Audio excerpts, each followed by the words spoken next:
Salut les amis, à la vidéo précédente, on a vu le deuxième exercice et la partie A. Le deuxième exercice, la partie A et le premier cas, c'est-à-dire il y a deux cas ici. Et le premier cas, on a vu ça et aujourd'hui on va voir le deuxième cas. Le deuxième cas. On va voir le deuxième cas. F égale racine carrée de 75 et G égale 5 racine carrée de 2. FG égale à 5. FG égale 5. Voilà comment on a vu. Ça, c'est le deuxième exercice. Le deuxième exercice est la partie A.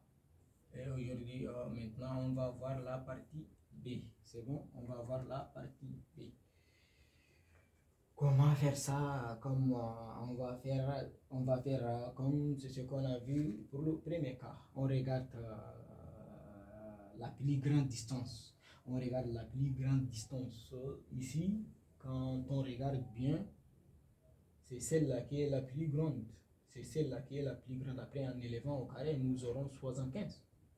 C'est bon? Nous aurons 75. Donc, c'est cette distance-là qui est la plus grande. Donc, on va prendre EF. EF carré. EF carré, c'est égal à racine carrée de 75.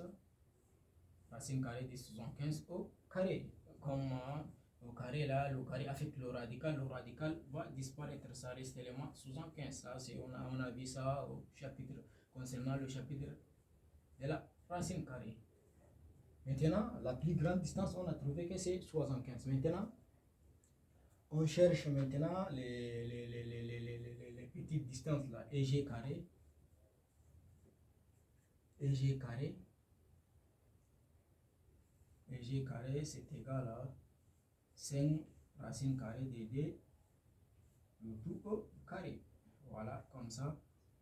5 au carré. 5 au carré, c'est 25. C'est-à-dire 5 fois 5, c'est 25. Maintenant, le carré affecte le radical et ça reste seulement D. Le D là va multiplier le 25. C'est bon? 25. 25 fois D. 25 fois D, c'est 50. Donc, EG, c'est 50.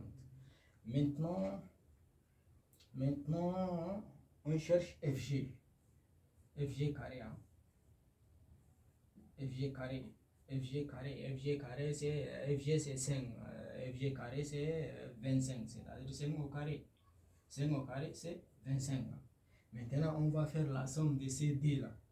EG carré plus FG carré, c'est-à-dire on applique la définition la plus grande distance au carré, l'un des distances, l'un des côtés au carré est égal à la somme des carrés des deux autres côtés.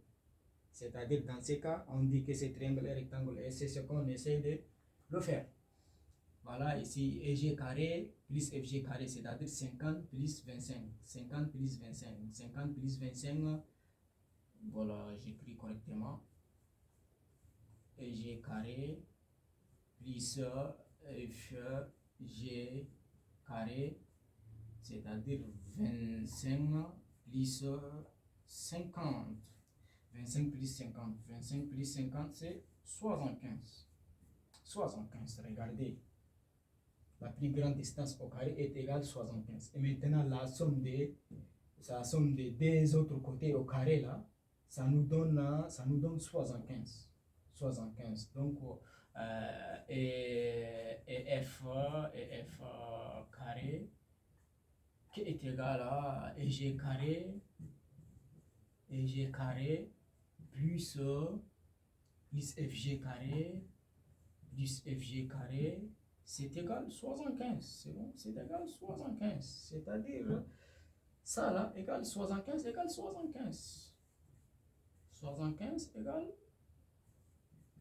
75. Là, j'efface ça. Maintenant, vous voyez, EF, c'est 75. La somme des deux autres côtés là, c'est 75. Dans ces cas, le triangle EFG là est rectangle. Le triangle EFG est rectangle. Voilà, on a trouvé ça. Pour le premier cas, on a trouvé c'est 65. La plus grande distance, c'est 75. Et la somme des autres côtés, là, c'est au carré, c'est 65. 64 est différent de 65. Mais ici, on a trouvé 75. Et la somme des deux autres côtés, là aussi, c'est 75. Dans ces cas, 75 égale 75. Ici, c'est différent, mais ici, 75 égale 75. Dans ces cas, c'est triangle EFG là, est rectangle. Le triangle EFG là, est rectangle. Pour le cas B, c'est triangle est rectangle, certainement rectangle.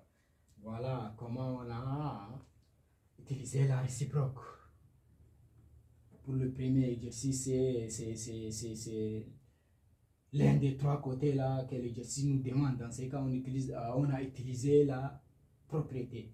Mais ici, toutes les longueurs sont là, mais l'exercice nous demande seulement la nature. Dans ces cas, on a utilisé la réciproque de la propriété de Pythagore. Et on a vu comment comment déterminer que le triangle est rectangle ou pas. Pour le premier cas, on a trouvé qu'il n'est pas rectangle, et pour le deuxième cas, c'est rectangle. 75 égale 75. Ici, c'est 64 différent de 65. Et je crois que c'est tout pour l'exercice.